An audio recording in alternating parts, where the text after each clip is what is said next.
Aujourd'hui, je vais vous présenter un réflexe de chez Nikon, un réflexe un peu particulier puisqu'il s'agit d'un des meilleurs appareils photo APS.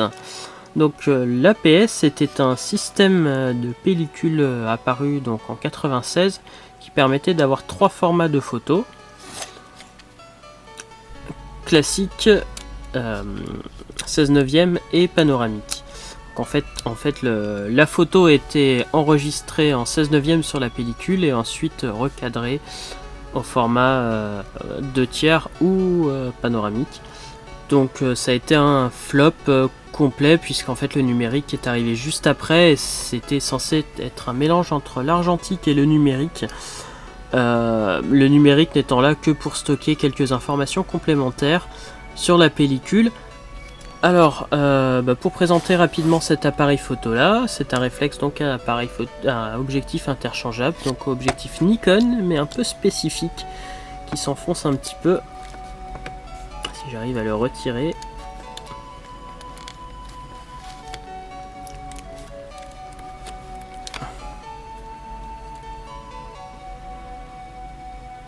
Donc voilà l'objectif de kit qui est le 30-60. Il y a eu 5 objectifs IX Nikon.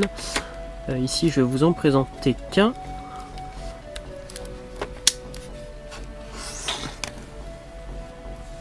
Donc voici, c'est l'objectif de kit, le 30-60, qui est apparemment un des meilleurs objectifs APS et aussi un des meilleurs appareils photo APS. Donc un réflexe assez classique, par contre avec un tout petit viseur. Chose assez bizarre, on n'a pas de correction d'exposition, vous voyez, et nous avons ici un mode PAS et pas de position manuelle. Ici un petit truc pour pouvoir afficher des titres et quelques informations, et ici pour avoir les trois formats de photos. Et donc c'est un système de pellicule assez spécifique puisque alors la plupart avaient des chargements par le dessous. Celui-là, on met la pellicule ici. Voici les quelques exemples de pellicules APS. Donc c'est ici les pellicules que j'ai utilisées quand j'utilisais de l'APS quand j'étais ado, entre 12 ans et 16 ans. J'avais un Minolta Vectis 25 et voici, donc j'ai fait quelques pellicules avant qu'ils tombent en panne. Donc il y avait à l'époque des pellicules de 40 poses, de 25 poses si j'arrive à en trouver, et de 15 poses. Il y avait quasiment que de la couleur. Une Fuji avait sorti un noir et blanc quasiment disponible qu'au Japon puisque c'était que du C41 et on avait dessus, on pouvait savoir si la pellicule était utilisée ou pas puisqu'on n'avait pas accès au film. Et vous voyez ici qu'on peut voir si la pellicule est vierge, donc le 1 faite à moitié, fini mais pas développée, et enfin quand elle est sur le 4 elle est développée. Il y a une piste magnétique dedans, donc toutes celles-là sont développées. C'était mes pellicules de l'époque qui permet d'enregistrer le format de prise de vue et les conditions de prise de vue. Ce système est maintenant mort. Bon, un petit bilan rapide d'utilisation avant de voir les scans.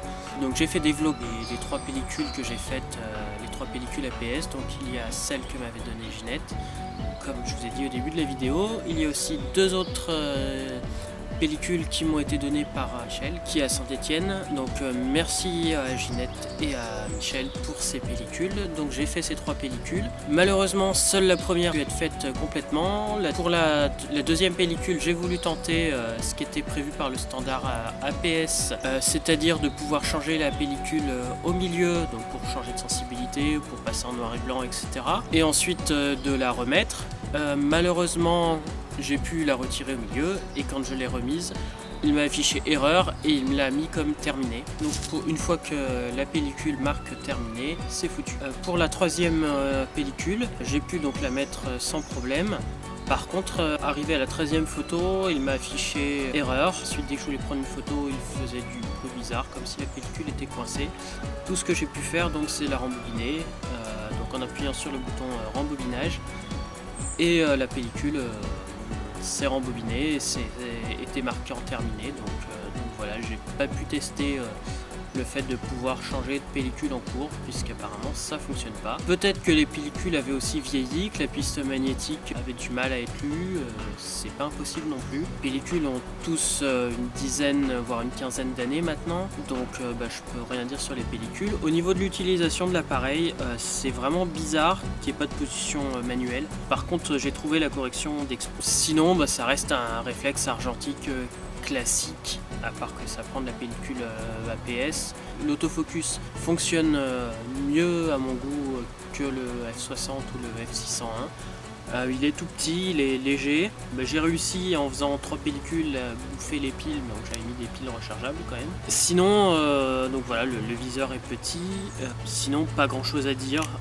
C'est vraiment un petit appareil, quelque chose d'assez, je vais pas dire bas de gamme, mais d'assez basique, mais qui est quand même agréable à utiliser.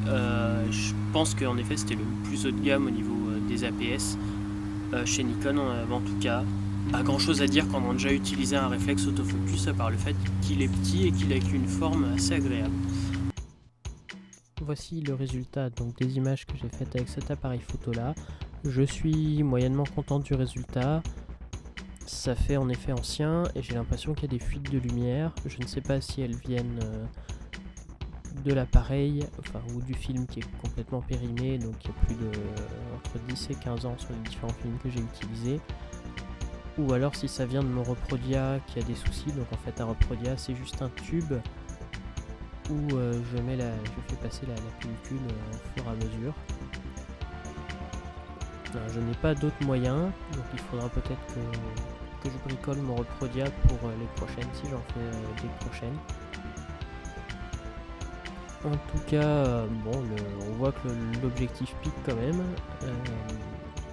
Les couleurs sont pas si mal, s'il n'y avait pas ce souci de jaune sur une partie du film. Vous voyez que les photos en verticale, c'est un peu problématique quand c'est du 16/9, puisque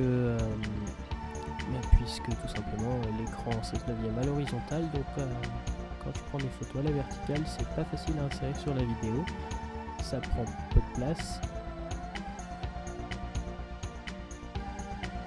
Donc j'ai fait des photos donc à Paris, à Lyon et à Saint-Étienne. Donc si les gens connaissent ces différents endroits, vous pouvez voir ces différents endroits.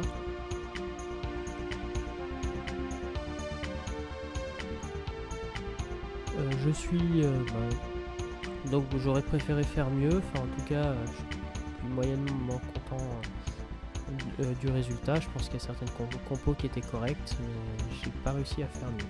Voilà, c'est fini pour cette vidéo qui a été réalisée donc sur 8 mois, c'est pour ça que les prises de vue ne sont pas très homogènes. Donc je vous dis à la prochaine pour une nouvelle épisode de Photantique, et surtout sortez vos appareils photo. À bientôt.